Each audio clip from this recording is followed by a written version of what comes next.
और हमेशा गरीब, किसान, जवान, सर्व समाज को साथ लेकर चलने वाले कांग्रेस के वरिष्ठ नेता टीडीसी के पूर्व चेयरमैन धर्मेंद्र जी राठौड़, बड़े भाई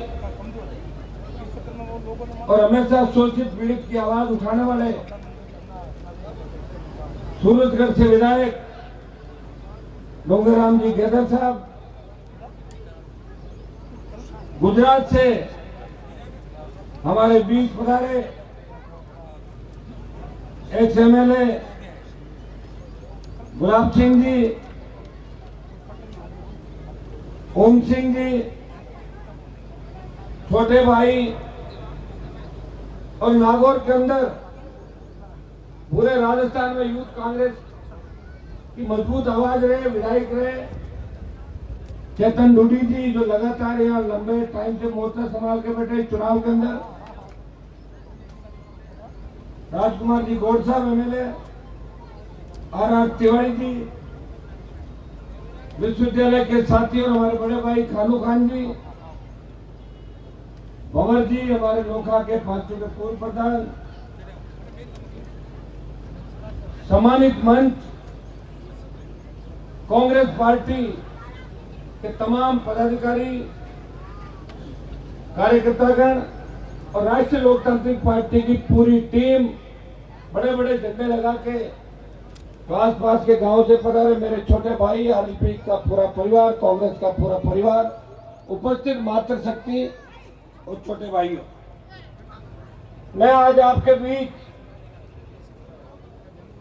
पूर्व मुख्यमंत्री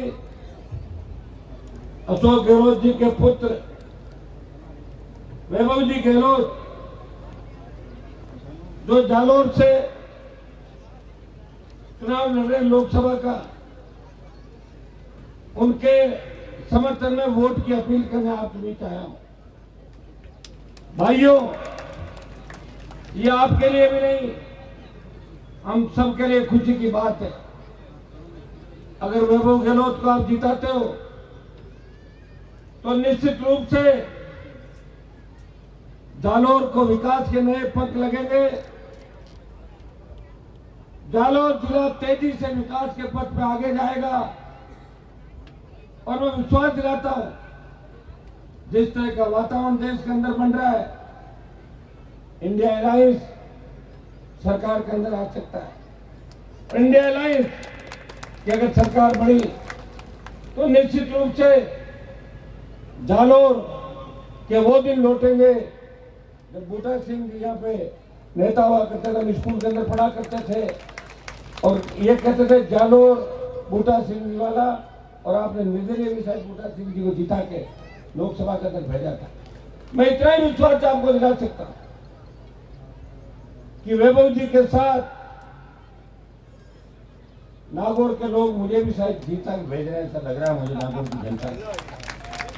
और हम अगर दोनों वहां होंगे, आप चिंता नहीं करें, जालोर का खूब विकास होगा।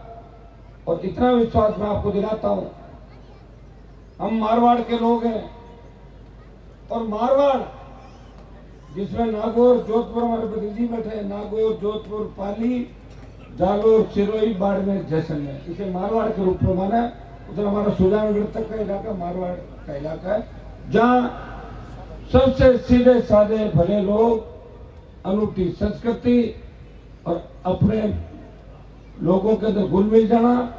और देश के अंदर अगर सबसे ज्यादा सेवा किसी ने की तो प्रवासी राजस्थानियों ने, जो हमारे इस इलाके से सबसे ज्यादा गए, जालोर, पाली, नागौर। जब मैं बाहर जाता हूं तो लोग एक ही बात कहते हैं, साहब कोरोना काल के अंदर जब हमारे लोग हमें छोड़ के चले गए थे तो मद्रास, बेंगलोर, पुणे, महाराष्ट्र, तमाम जगहों पे प्रवासी राजस्थानी भाई थे जो हमारे सेठ थे यहाँ के, उन्होंने बहुत जबरदस्त तरीके से सेवा करी, कोरोना वॉरियर के रूप में काम किया और आगे बढ़े, बचाने का प्रयास किया।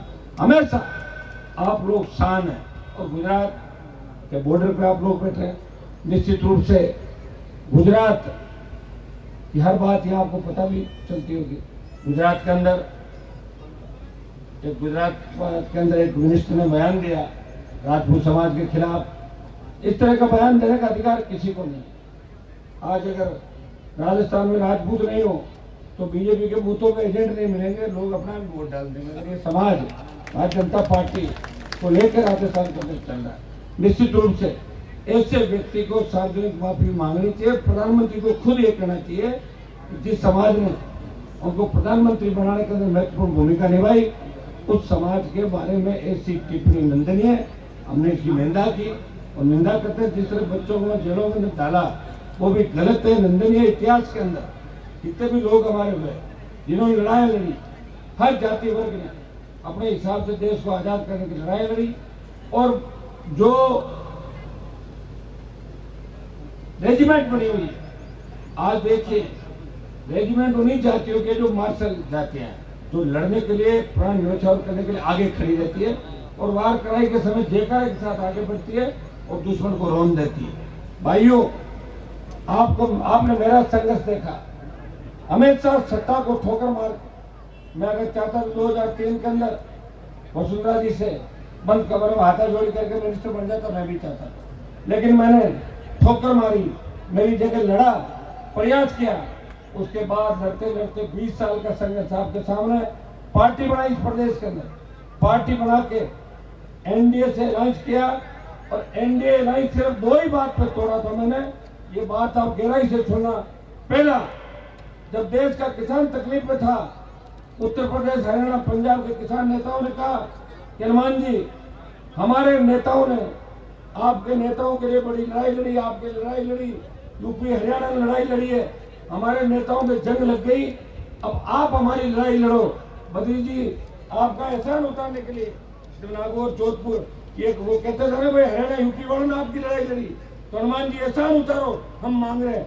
वो एहसान उतारने के हनुमान बेनीवाल ने पड़ोसी थाली को ठोकर मारी। मोदी की सत्ता छोड़ के सड़कों पर किसान 70 दिन इस शाहजहांपुर हाईवे को जाम किया, तो गुजर आंदोलन के टाइम जाम नहीं हुआ था।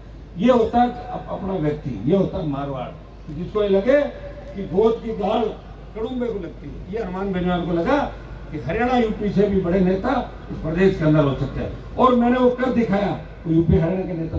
और दूसरा मामला, जब सेना को ठेके पे दिया, उस वक्त मेरे छोटे भाई टकटकी लगा के देख रहे थे देश के अंदर, हरियाणा, बिहार, उत्तर प्रदेश, बंगाल के अंदर ट्रेनों में आग लग रही थी। तब मुझे लगा कि मेरे छोटे भाई गलत दिशा के अंदर जा रहे हैं, इनको नेतृत्व की आवश्यकता, और नेतृत्व दिया हनुमान बेनीवाल ने।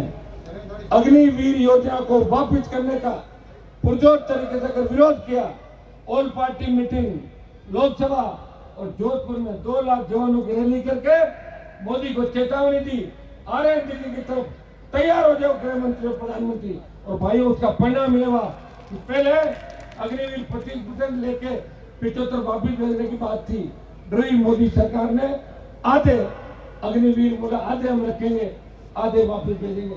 आपको पता है ये अग्निवीर योजना क्या थी? इसके अंदर रेजिमेंट खत्म करने की बात थी। प्रधानमंत्री ने कहा कि मुझे कतई पसंद नहीं कि कोई रेजिमेंट का नारा लगे, देश के अंदर मैं ही सबसे बड़ा शक्तिशाली हूँ, मेरे से बड़ा कोई नहीं। और भाइयों बताओ, regiment, Jat regiment, Rajput regiment, Sikh regiment, जिनका इतिहास आप जानते हैं, 62-61 के आगे की लड़ाइयों के अंदर जिस तरह हमारे नौजवानों ने 20,000 फीट ऊंची पहाड़ियों पर 50 किलो गोला बारूद, AK-47, AK-56 लेके दुश्मन को मार गिराया, कितनी सादत है, हर गांव जिले के अंदर सादत थी। और प्रधानमंत्री को ये बात मंजूर नहीं, उन्होंने कहा कि सेना को ठेके पे दे दो, कि किसान मेरे काबू नहीं आए तो किसान के बेटों से बदला लूंगा। उस वक्त भी एक सांसद आपकी लड़ाई लड़ रहा था, एक सांसद एनडीए के अंदर जो भी आपकी लड़ाई लड़ रहा था कि 2014 में जब अंतर्राष्ट्रीय बाजार के अंदर कच्चे तेल का मूल्य प्रति बैरल कम था, उस समय भाइयों पेट्रोल डीजल था 50-60 और अब हो गया 100 पार। इस महंगाई की मार से बचाने के लिए हमेशा पार्लियामेंट के अंदर आपके लिए लड़ता रहता था हनुमान बेनीवाल कि मेरे भाइयों को राहत दो, इस राजस्थान को विशेष राज्य का दर्जा दो। राजस्थान के जितने भी लंबित मुद्दे हैं, चाहे पंजाब गवर्नमेंट पानी रोक रही है, हरियाणा पानी रोक रहा है, राजस्थान के अंदर जितने भी हमारे मामले थे, चाहे लंपी का मामला हो, चाहे कोविड काल के अंदर जिस तरह राजस्थान के साथ सोचना व्यवहार किया दिल्ली ने, योजनाएं हमें पैसा नहीं दिया, वेंटिलेटर नहीं दिए, ऑक्सीजन के अभाव के अंदर लोगों ने दम तोड़ा, उस वक्त भी एक आवाज आपको आ रही थी। हर वक्त लड़ता हुआ अगर आपको कोई दिखा तो जालोर से लेकर चंबल के भीड़ और डूंगरपुर से लेकर गंगानगर तक आपका भाई सर्व समाज के लड़ रहा था, आपको जोड़ने का काम कर रहा था, लड़ने का काम नहीं कर रहा था। ये प्रयास मैंने आपके सामने किया। भाइयों, आज बहुत बड़ी आवश्यकता है। जिस जालोर के अंदर मैं खड़ा हूँ, इस जालोर के अंदर बहुत बड़ी जो समस्या है, हमारे प्रवासी भाई सबसे बड़ी तादाद के अंदर गुजरात और साउथ महाराष्ट्र के अंदर रहते हैं। यहाँ जालोर में ट्रेन की सुविधा भीनमाल के अंदर हो, ट्रेन की सुविधा नहीं। अगर ट्रेन की सुविधा हो तो बहुत बड़ा आवाजाही और बहुत बड़ा विकास हो सकता है। हम प्रयास करेंगे कि जालोर जिले के अंदर रेल का नेटवर्क बढ़े। ये मैं आपको विश्वास दिलाता हूँ कि अगर वैभव गहलोत जी को जिता के आपने भेजा तो रेल का नेटवर्क बढ़ेगा। दूसरा, माई का पानी लाने की मांग लंबे समय से बीजेपी के लोग कह रहे थे। आपके पुराने सांसद हट्टे कट्टे लंबे चौड़े हुए हैं, जानता हूँ देव जी, तो बात जरूर कभी कभार उठते थे, लेकिन पानी मुझे लगता है पानी लेके में आएंगे कोई, और पानी लाते लाते खुद ही पानी पी गए वो लोग। तो भाइयों, माई का पानी यहाँ पे आए, और ये एमपी आपके वापिस आए नहीं थे इसके साथ। और एक अनार की बहुत बड़ी खेती यहाँ पे होती है, तो अनार का हमारा बेल्ट है, यहाँ प्रोसेसिंग इंडस्ट्री लगे। मैं आपको इतना ही भरोसा दिलाता हूँ कि प्रदेश के जवान, किसान, सर्व समाज, इन सबको साथ लेके हम नए राजस्थान का निर्माण करेंगे। जिस तरह इलेक्टोरल बॉन्ड के अंदर भारी भ्रष्टाचार हुआ, और तो और तमाम पार्टियों के खाते सीज कर दिए, छोटी पार्टियों की मान्यता रद्द कर दी, और खुद इतना भ्रष्टाचार कर गए कि गाय का मांस बेचने वाली कंपनी से 250 करोड़ रुपए मोदी ने चंदा ले लिया। गाय का मांस निर्यात करने वाली, उठो, अपनी ताकत को पहचानो। अब ये कह रहे थे हनुमान जी को ताकत याद दिलानी पड़ती है। मैं जालोर भीनमाल के मेरे भाइयों को उनकी ताकत याद दिलाने आया हूँ। मेरे अंदर तो ताकत है, लड़ रहा हूँ, लेकिन मैं अकेला लड़ाई नहीं लड़ पाऊंगा। इस बार लोकसभा के अंदर कुछ मजबूत योद्धा जिता के भेजे, भाई वैभव गहलोत को भेजे, जिनके पिताजी ने राजस्थान के अंदर गरीबों को बचाने का प्रयास किया। मैं एक बात हमेशा दिल्ली में कहता हूँ कि अमित शाह और मोदी ने 23 सरकारें गिराई, लेकिन अशोक गहलोत के ऊपर भगवान की कृपा है, इनकी सरकार नहीं गिरा पाए और एक सरकार को रोक दिया। ये ईश्वर की कृपा होती है। उस समय तो मैं इनके साथ नहीं था, मैं बताऊंगा, मैं ठीक से बता। एक बहुत बड़ी योजना चिरंजीवी। आज आम आदमी, गरीब आदमी, पहले चिंता होती थी कि उसका एक्सीडेंट होगा, उसको दवाई कौन देगा। अब ये चिंता खत्म। चिरंजीवी का करो, कोई भी हॉस्पिटल ले जाओ, उसका इलाज चालू हो जाता है। भाइयों, अंग्रेजी माध्यम में हमारे गांव के बच्चे जिनकी अंग्रेजी कमजोर होती है, हम मंच में जितने भी बैठे हैं गांव से, टीकाराम जी मजबूत हो सकती है, मेरी अंग्रेजी जरा कमजोर है, तो मैं वो लगाता हूँ लोकसभा के अंदर। ज्यादा आवश्यकता नहीं पड़ती, थोड़ी बहुत समझ लेते हैं। हमारी तो हिंदी भी अंग्रेजी ज्यादा चिंता क्यों करते हैं, लेकिन अंग्रेजी कमजोर होने का कारण है कि सरकारों ने ध्यान नहीं दिया कि गांव के बच्चे इंग्लिश पढ़े। पहली बार गहलोत सरकार ने पहली क्लास से बच्चा इंग्लिश पढ़े, ऐसी व्यवस्था करके अंग्रेजी जो स्कूल खोले, जबरदस्त असर राजस्थान के अंदर पड़ा। और सबसे बड़ी ओपीएस पेंशन जो योजना लागू की, इसकी पूरे देश के अंदर, और मुझे लग रहा है कि ओपीएस ये देश के अंदर एनडीए को ले डूबेगा इस बार, कि जवान, किसान और ये पेंशन और वन रैंक वन पेंशन, इससे देश के अंदर बहुत बड़ा बदलाव होगा। एक गहलोत सरकार के समय हमने सबसे बड़ी चीज देखी कि भेदभाव नहीं किया इन लोगों ने।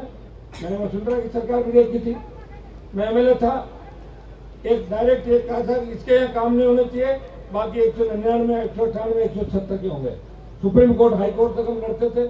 इनकी सरकार की खासियत देखी कि बीजेपी के विधायकों के भी उतना ही सड़क, पानी, स्कूल, बिजली होगा जितना कांग्रेस के विधायक भी होगा। बड़े मन से काम किया, किसी का पीछा नहीं किया, और किसी ने अगर कोई बात कह भी दी तो उसको बर्बाद करने का काम नहीं किया।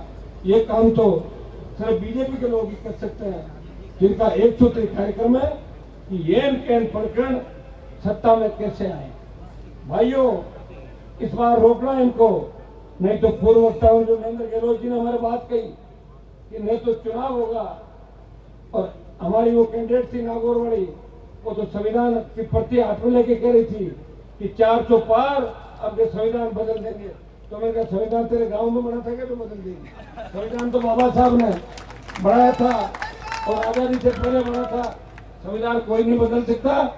उससे पहले कई लोगों के सर कट जाएंगे, कई लोग जान दे देंगे जिन्होंने इस देश को उन परिस्थितियों में आजाद कराया। आज तो बहुत मजबूत नेटवर्क है।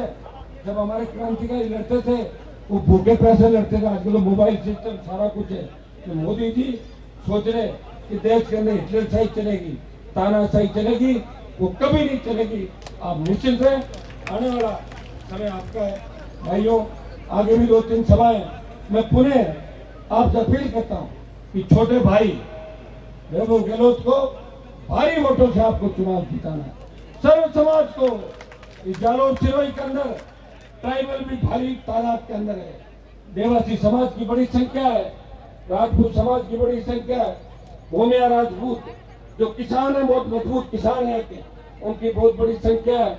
विचरोही जाट, हमारे माली, ब्राह्मण, बनिया, दूसरी जो ओबीसी की जातियां, सुथार, कुमार, उन तमाम जातियों से सर्व समाज से अपील करना है कि जब देश पे संकट आता है तो सबको एक होना पड़ता है, और गांव पे संकट आता है तो प्रत्येक घर गांव को बचाने के लिए आगे निकलता है। मैं आह्वान करता हूं कि ज्यादा से ज्यादा तादाद के अंदर भाई वैभव जी गहलोत को वोट देके लोकसभा के अंदर भेजे और मेरा मान सम्मान रखे। आपके जितने भी काम है हम कराएंगे, ये मैं